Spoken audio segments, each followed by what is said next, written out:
మా రైతులకి ఎన్నిసార్లు మంచి చెప్పినా గానీ వాళ్ళైతే వినట్లేదు. వీళ్ళ వ్యవహారం ఎలా ఉందంటే పట్టి పట్టి పంగనామాలు పెడితే గోడచాటుకెళ్ళి చెరిపేసుకున్నట్టున్నది. నేను చాలా సందర్భాలలో అరే ఉన్న కంపెనీలను వాడితే బాగుంటది బాబు, అనవసరంగా లేనిపోని ఖర్చులు ఎందుకు పెంచుకుంటారని చెప్పినప్పటికీ కూడా వాళ్ళ వ్యవహారం అయితే మేము ఖర్చులు ఎక్కువగానే పెడతాం, కొరమీన్ సాగులు నష్టపోతాం అనేది ముందుకు వస్తా ఉన్నారు. ఇక ముచ్చట ఏంటంటే రీసెంట్లీ మన ఫార్మర్ అయితే ఒక నార్త్ ఇండియన్ కంపెనీలో ఫీడ్ బాగుంది అని తెలుసుకుని అయితే ఆర్డర్ ఇవ్వడం అయితే జరిగింది. ఏదో 5 బ్యాగులు 10 బ్యాగులు కాదు, ఎట్ సేమ్ టైం ఒక 3.5 లక్షలు పెట్టయితే ఫీడ్ అయితే ఆర్డర్ ఇవ్వడం అయితే జరిగింది. మరి తెలుగు స్టేట్లలో కంపెనీస్ లేవా అంటే ఉన్నాయి. యూనో గానీ, గ్రోవెల్ గానీ, కార్గిల్ గానీ, స్క్రెట్టింగ్ గానీ చాలా కంపెనీస్ ఉన్నాయి. మరి నార్త్ ఇండియన్ ని నమ్మడానికి రీజన్ ఏంది అంటే వాడు ఏం చెప్పిండంటే, సార్ ఇతర కంపెనీలతో పోల్చుంటే మా కంపెనీ ఫీడ్ అనేది మీ చేపలు 25% అయితే తక్కువ తీసుకుంటుంది. మా దాంట్లో అల్లం ఉంటుంది, బెల్లం ఉంటుంది, ఉప్పు ఉంటుంది, కారం ఉంటుంది, పసుపు ఉంటుంది సార్, మేము మొత్తం కుక్ చేసి అయితే ఇస్తున్నామని బట్టతలు ఉండని కూడా దువ్వే నమ్మిండు. ఆ రకంగా మార్కెటింగ్ అయితే చేసిండు. ఫార్మర్ కూడా ఇది నిజమే అనుకుని అయితే ఫీడింగ్ అనేది ఫామ్ లో వేయడం అయితే స్టార్ట్ చేసిండు. నిజానికి చెప్పాలంటే ఇది పురుగు బట్టి మొత్తం పుట్టింది కాబట్టి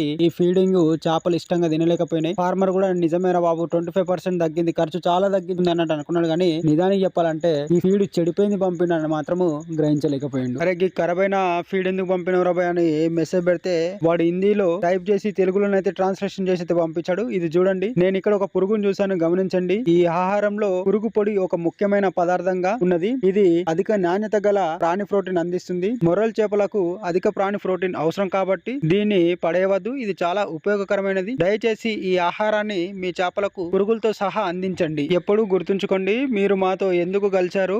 మా ఆహారం స్టాక్ పూర్తయ్యే సమయానికి లాభదాయకంగా చేపల పెంపకం కోసం దయచేసి మీ చేపలకు బరువును తనిఖీ చేయండి. మీరు అద్భుతమైన వృద్ధిని గమనిస్తారని, ఈ స్థాయి వృద్ధిని పొందడానికి గ్రోవెల్ లేదా యూనో వంటి ఇతర బ్రాండ్లతో 25% ఎక్కువ ఆహారం అవసరం. ఇదంతా తెలుగులో ట్రాన్స్లేషన్ చేసి అయితే పంపించాడు. అండ్ ఫైనల్ గా రిటర్న్ పెడతాను రాబాయ్ అంటే రిటర్న్ పంపని అని అన్నాడు. కానీ ట్రాన్స్పోర్టేషన్ చార్జెస్ ఫార్మర్ కట్టాల్సి వస్తుంది కాబట్టి దాన్ని ఏం చేయలేక అనవసరంగా 3.5 లక్షలు అయితే ఫార్మర్ అయితే నష్టపోయింది. కాబట్టి ఎట్టి పరిస్థితిలో కూడా ఏదైనా నార్త్ ఇండియన్ కంపెనీని నమ్మే ముందు వెనక ముందు ఆలోచించే నమ్మండి. Thank you.